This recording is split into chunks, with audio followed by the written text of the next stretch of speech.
Selain Reski Aditya, mantan pesepak bola Bambang Pamungkas juga pernah berurusan dengan hukum saat Amalia Fujiawati menggugat Bambang Pamungkas ke Pengadilan Agama Jakarta Selatan atas gugatan pengesahan asal-usul anak dan nafkah anak. Sayangnya, gugatan itu ditolak PA Jakarta Selatan pada persidangan tanggal 24 September 2021 lantaran tidak ditemukannya bukti kuat bahwa antara Bambang Pamungkas dan Amalia pernah terjadi pernikahan. Jadi gugatan pengesahan asal-usul anak dan nafkah anak tersebut ditolak oleh majelis hakim. Dalam persidangan tersebut, dalam putusan ternyata tidak ada bukti yang menunjukkan bahwa itu adalah anak Bambang Pamungkas bin H. Misranto karena pernikahan yang dilakukan atau yang terjadi antara Amalia Fujiawati bin Dr. Andes D. Arifman Rejo dengan Bambang Pamungkas bin H. Misranto itu tidak terbukti. Yang terbukti adalah pernikahan antara Amalia Fujiawati binti Dr. Andes D. Arifman Rejo dengan Bambang bin Dr. Andes B. Arifin. Jadi karena namanya berbeda sehingga tidak terbukti bahwa itu adalah perkawinan antara penggugat dengan tergugat. Amalia dengan Bambang bin Haji Arifin ya, waktu itu nama fiktif. Sebenarnya majelis hakim juga tahu, cuman kan memang kalau dalam kasus perdata yang dilihat itu adalah bukti formil gitu ya.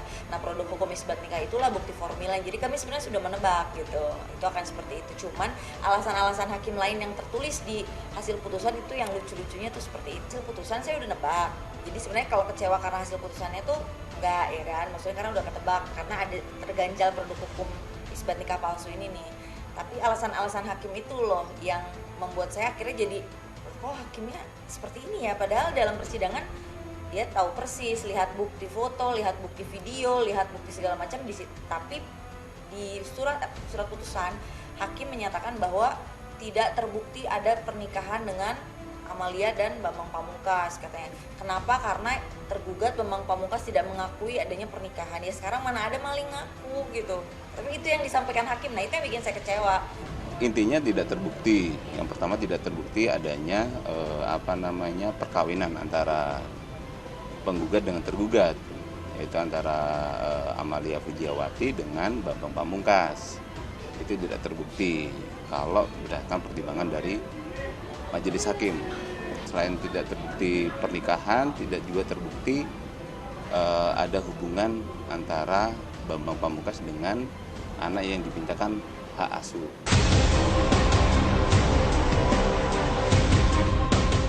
Diketahui, Amalia Fujiawati adalah sosok wanita yang mengaku sebagai mantan istri siri dari Bambang Pamungkas.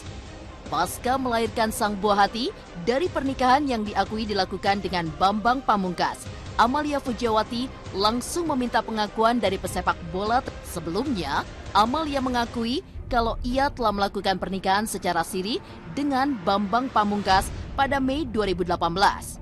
Harapannya ke depan adalah pengakuan dari BP terhadap anak yang baru saja dilahirkan.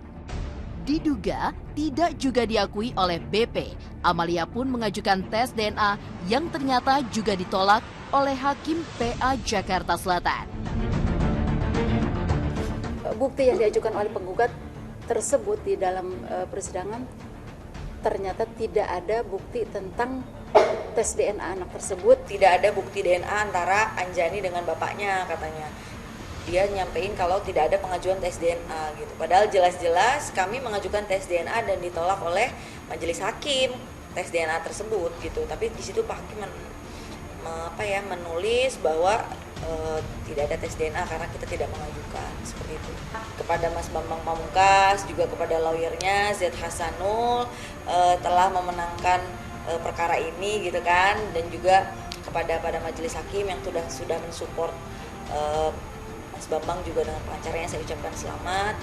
Ya kita lihat aja pengadilan di akhirat nanti.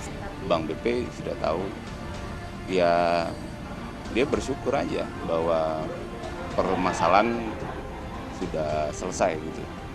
Itu dengan hasil yang menurut kami juga itu hasil yang terbaik.